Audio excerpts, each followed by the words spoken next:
జీవనాధారం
పదార్థం కాదు. ఆయన సగం ఉంటాడు, సగం మన మధ్యలో ఉండడు. అట్లా కాదు. ఆయన మనతో ఎల్లప్పుడూ కూడా ఆయన మనతో ఉండడానికి, ఎందుకంటే ఒక విశ్వాసి విశ్వాసంలో ఎదగడానికి ఆయన మనతో ఉన్నాడు. ఒక అవిశ్వాసి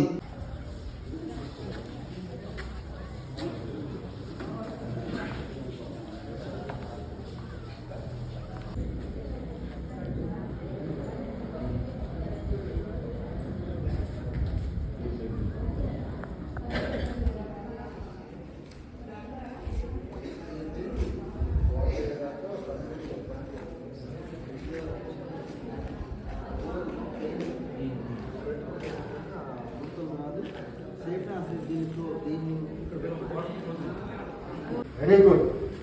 చూసారా, మనందరిలో చాలా విషయాలు దాగున్నాయి. హృదయాంతరంగాలను పరిశోధించి మనల్ని ఏం చేస్తాడు, ఏ తప్పులు ఉన్నాయో మనకు తెలియజేస్తా ఉన్నాడు. సార్ సరి చేసుకోవడానికి ప్రేరేపిస్తాడు. బ్రదర్ నాగరాజు గారు కదా, రాజేష్ గారు చెప్పండి. తప్పకుండా మనం పాపాన్ని జయించుకుంటాం. ఎట్లా? వాక్యం ద్వారా, మన రక్షకుడైన యేసుక్రీస్తు ప్రభు ద్వారా, ప్రాముఖ్యంగా ప్రస్తుత కాలంలో పరిశుద్ధాత్మ దేవుడు మనలో నివాసం చేస్తున్నటువంటి పరిశుద్ధాత్మ దేవుని వలన మనం మైనమువలె కరిగిపోయిన నా బలము చిల్ల పెంకువలె ఎండిపోయినా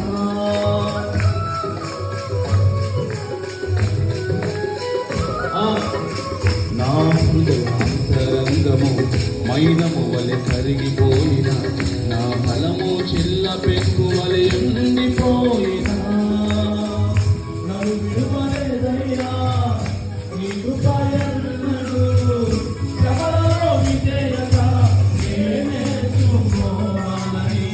నన్ను విడువలేదయ్యా నీ కృపయన్నడు శ్రమలలో విజయత నేర్చుకోవాలని. ఏమిచ్చిన నీ రుణమును నే తీర్చలేను యేసయ్యా, వినోళ్ళతో నిన్ను స్తుతించిన ఈ రుణమే తీరదయ్యా. ఏమిచ్చిన నీ రుణమును నే తీర్చలేను యేసయ్యా, వినోళ్ళతో నిన్ను స్తుతించిన ఈ రుణమే తీరదయ్యా.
సంతోషాన్ని, సమాధానాన్ని దేవుడు దయచేస్తాడు.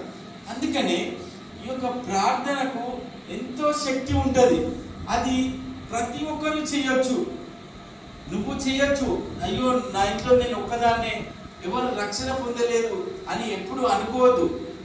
నువ్వు ఒక్కదానివైనా నువ్వు కూర్చొని ఒక పాట పాడుకొని చిన్న ప్రార్థన చేసుకొని ఆయనను స్తుతించు, ఆయనను ఆరాధించు. దేవుడు తప్పకుండా నీ ప్రార్థనను వ్యర్థం చేయడు. నీ ప్రార్థనకు దేవుడు ప్రతిఫలం ఇస్తాడు. హల్లెలూయా, హల్లెలూయా. ఇదే విషయాన్ని పురుషులకు కూడా మీరు తెలియజేస్తారు.